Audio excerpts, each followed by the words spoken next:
kitchen.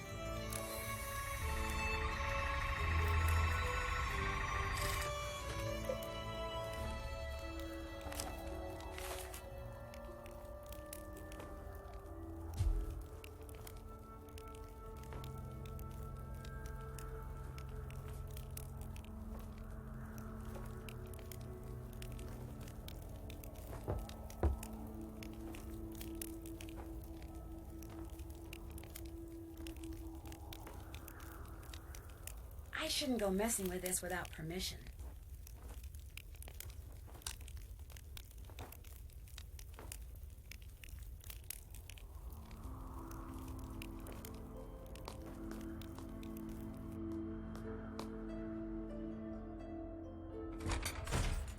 Nancy, splendid timing. I just thought of something you can do for me. There's an old-fashioned printing press downstairs. Have you seen it? It's so big, it's pretty hard to miss. It came with the castle. My great-uncle Brendan had all sorts of gizmos and gadgets and machinery lying around. Anyway, when I saw the printer, I told Matt why not save some money and print the programs for the wedding right here. Problem is, Matt failed to get them done before he turned into the merry prankster. And since I have the mechanical aptitude of a bacterium, would you mind finishing the job for me? You'd only have to print 3 more sheets. And the plate, the ink, the paper, everything you need is right there. No problem. Thank you, Nancy. You're the best.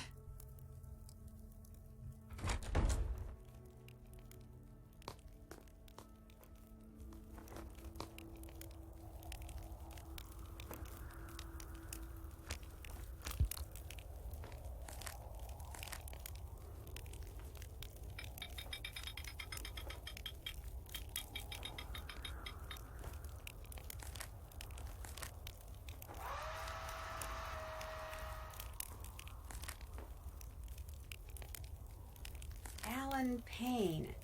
That's kind of weird.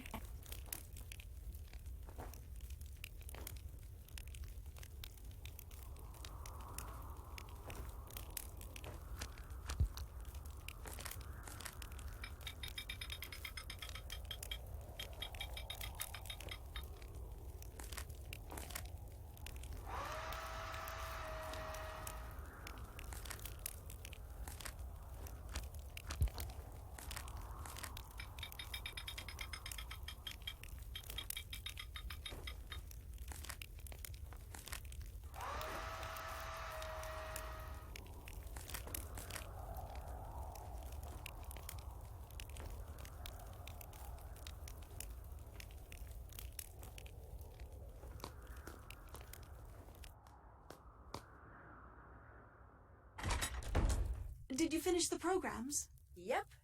But I noticed that they say the best man is someone named Alan Payne.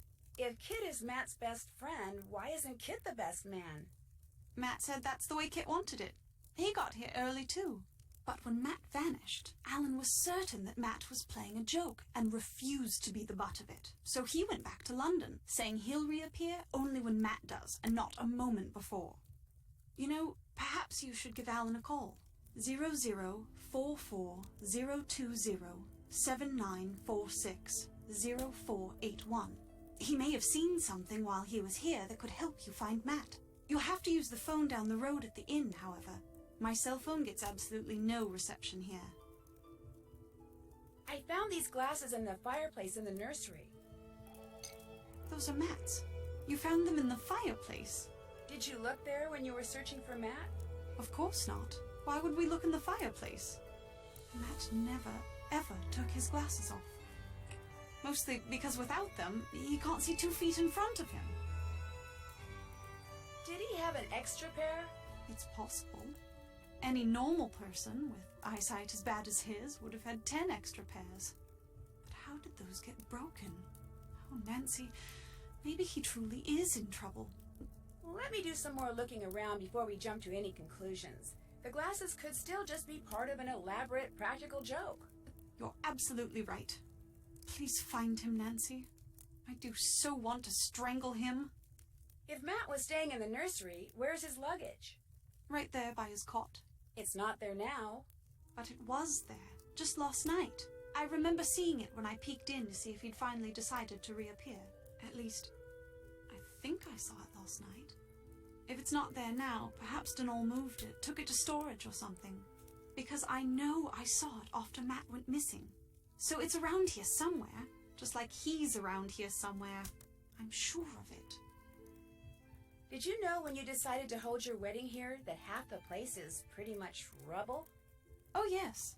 Mind you, I didn't even know that Castle Malloy existed until Grandpapa died and I was notified that I'd inherited it, at which point the executor of his estate sent me pictures and assured me that despite its appearance, it was in fact habitable.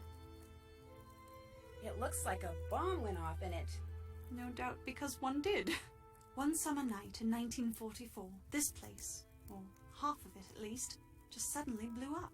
It was rumored that my great-uncle Brendan was working on something that involved a new kind of rocket fuel. He was killed along with his wife and young daughter. Apparently they all just vaporized. Which I guess is why Denal claims the nursery, where the little girl spent most of her time, is haunted. I'm gonna go play detective now. Good luck.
What's going on?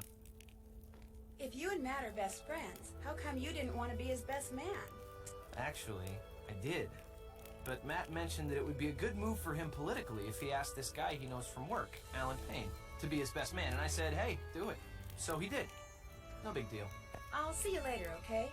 Drop by anytime.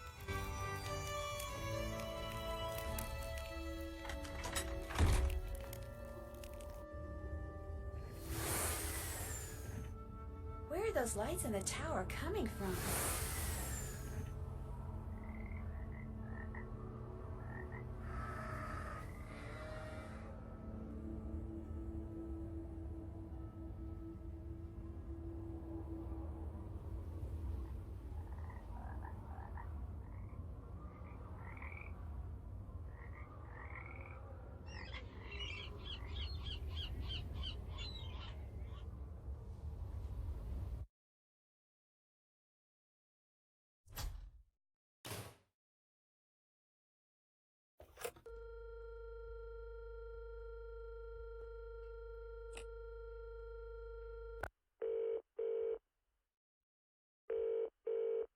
Hello?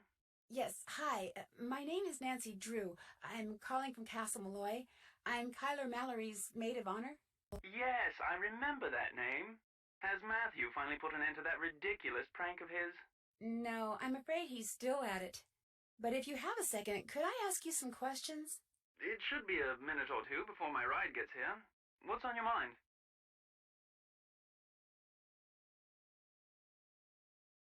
Did you see or hear anything strange while you were at Castle Malloy?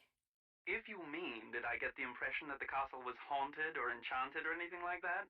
No. Frankly, I was too distracted by the strange human goings-on to pay much attention to anything else. What do you mean? I mean, for three people who purport to be friends, it seemed to me they did an inordinate amount of fighting. For instance, the evening before Matt disappeared, he and Kit had a terrible row. I couldn't make out exactly what was being said, but they both sounded very angry. Furious, I dare say. In fact, the next time I saw Kit, he was sporting a black eye. And the next morning, Matt and Kyla had a go at each other. Nothing physical, mind you, and once again, I couldn't make out what was said, but I promise you, they were quite put out with each other. I was more than happy to bid the lot of them farewell, though I imagine I'll be returning to the castle before too long. Matt is bound to find his prank as tedious as everyone else does eventually. I must be off. Nancy, it was a pleasure venting to you. Hopefully before too long we shall meet in person. Cheers.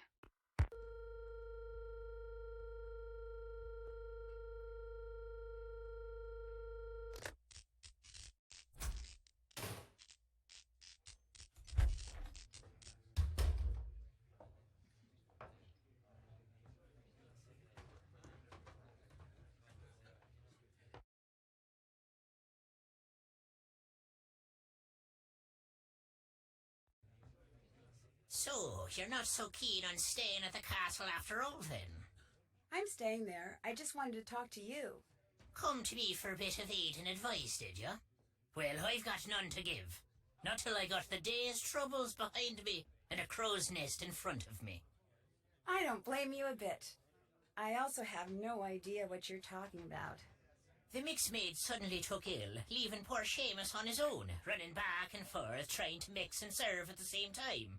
I ordered soon as I walked in, yet here I sit, dying of thirst. I'll do no talking till I get me crow's nest, and there's the sorry truth of the matter. But now, were some spry and spunky lass to lend poor Seamus a hand by taking over the mixing for a while, that would surely speed the plough. Sounds good to me. I'll see to it you get your crows whatever, ASAP. Gonna play mix maid for a while, are ya? Well, here's what you're to do. I'll take the orders and put the tickets up here. Each ticket will have no more than 2 drinks on it. And to save time, I draw little pictures instead of writing out their names. The mixing book will tell you which little picture stands for what drink. It'll also tell you what's in each drink and how to make each drink. Now, to pour something, put the silver mixing glass under either the juice tap or the beer tap. Then, press whatever button the mixing book tells you to press. The book will also tell you how many times to press it. If the drink needs blending, you'll see a picture of a blender at the top of the column in the book. You're to put the solid ingredients into the blender first, then pour whatever's in the mixing glass into the blender. Then press the red button, and when the blending's done, just reach under the counter and find the serving glass that's pictured in the book. Put the serving glass on the grey mat and pour everything from the blender into the serving glass. If the drink doesn't need blending, just find the right serving glass, put it on the grey mat, and pour everything you've poured into the mixing glass into the serving glass. Then, add anything else the book tells you to add, put the serving glass on the tray to the right of the ticket it goes to, and start fixing the next drink. Soon as you've made all the drinks on a ticket, ring the bell and I'll serve 'em up. Just remember, if the orders start coming thick and fast, and the tickets start piling up, you're to make the drinks on the ticket closest to the bell first. Now, you'll be making no mistakes, I'm sure. But if you do, just toss the glass into the rubbish bin down there to the right and start over. Mind you, lass, you must do the mixing fast and proper. The quicker you mix, the more tips you'll be keeping. To work with you now.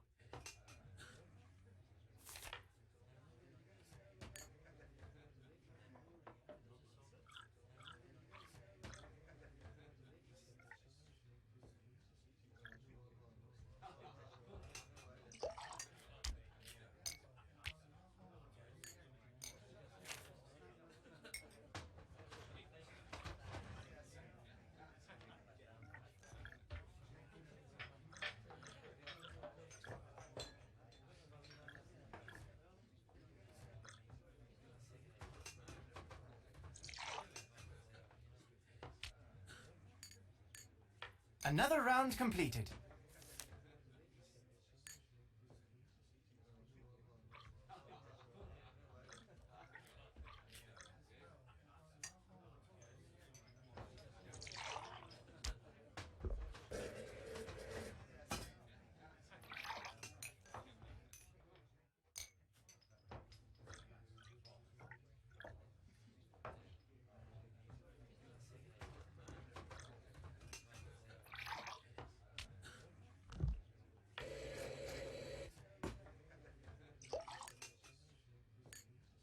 You do fine work, miss.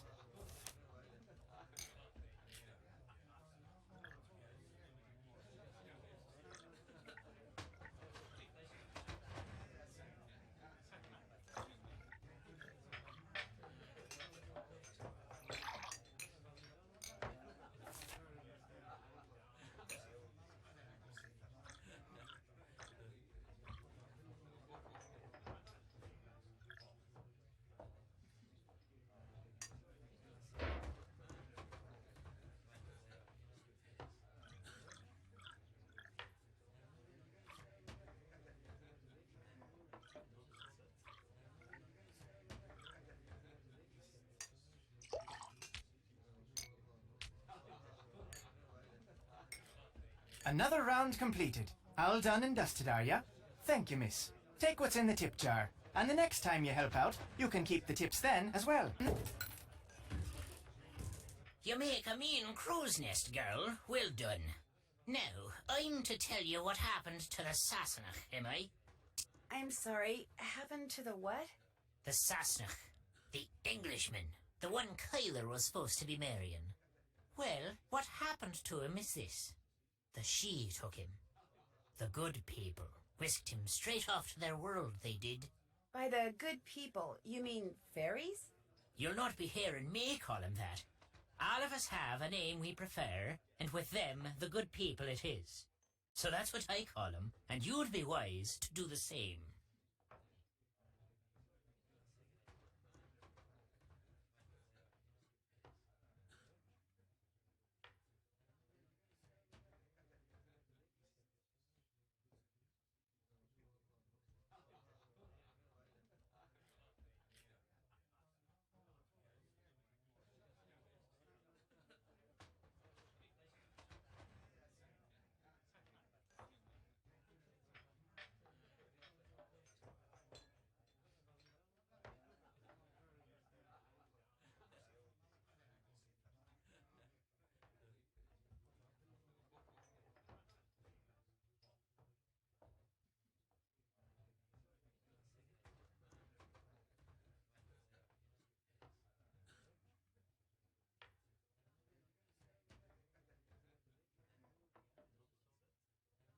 Just what are these good people going to do with him?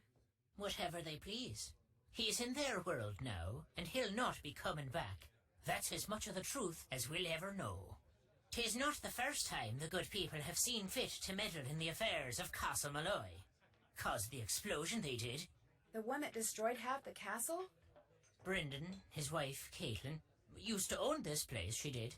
Aye, and their little girl, Fiona.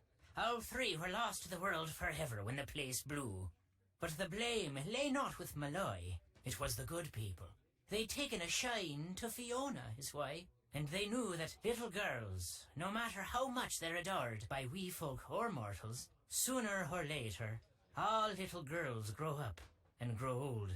The good people couldn't bear to see this happen to their beloved Fiona, so they made full sure it never did. Sounds to me like the good people are actually just the opposite. They have their ways, and we have ours, is all. That's just the way of things. Got plans for you, they do. The fairies? The good people? What makes you say that? I meant to pocket your car keys for safekeeping on my way over here, but I couldn't find 'em. You mean my keys weren't in the car?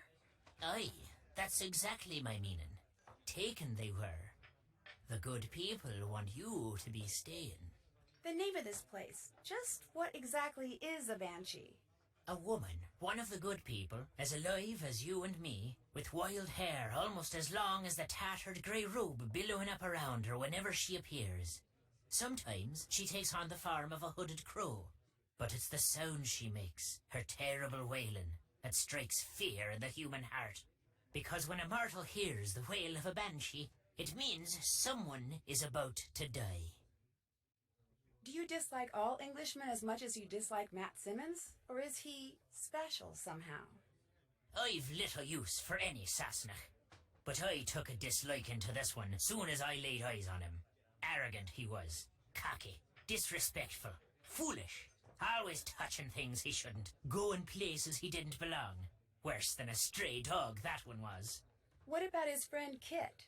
Aye. He may talk like a Yank and live like a Brit, but there's Irish in the lad. I saw it right off.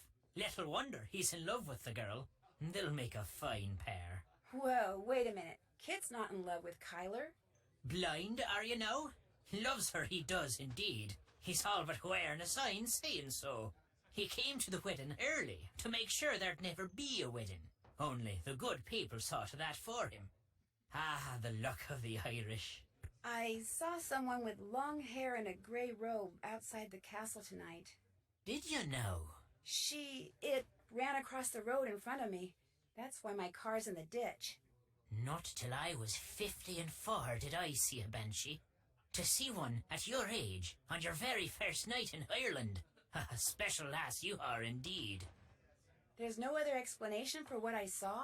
There might be 24 explanations for what you saw. But none, save one, is the truth. I'll let you drink your crow's nest in peace. Fine with me.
call. No, Bess, it's me, Nancy. I'm calling from a phone in Ireland. Nancy, hi! George, get over here. It's Nancy. Hi, man. You'd better be having a great time there because you are missing an incredible time here. The Dunhills throw the best parties. You should see all the awesome pool toys they've got. And everywhere you look, some cute guy in swim trunks is standing over a barbecue grilling something. I'm in heaven.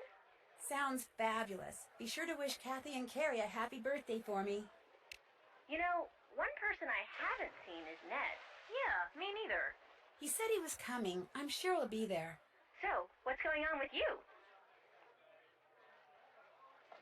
Just as I got to the castle, something that may or may not have been a banshee ran across the road in front of me and made me drive into a ditch.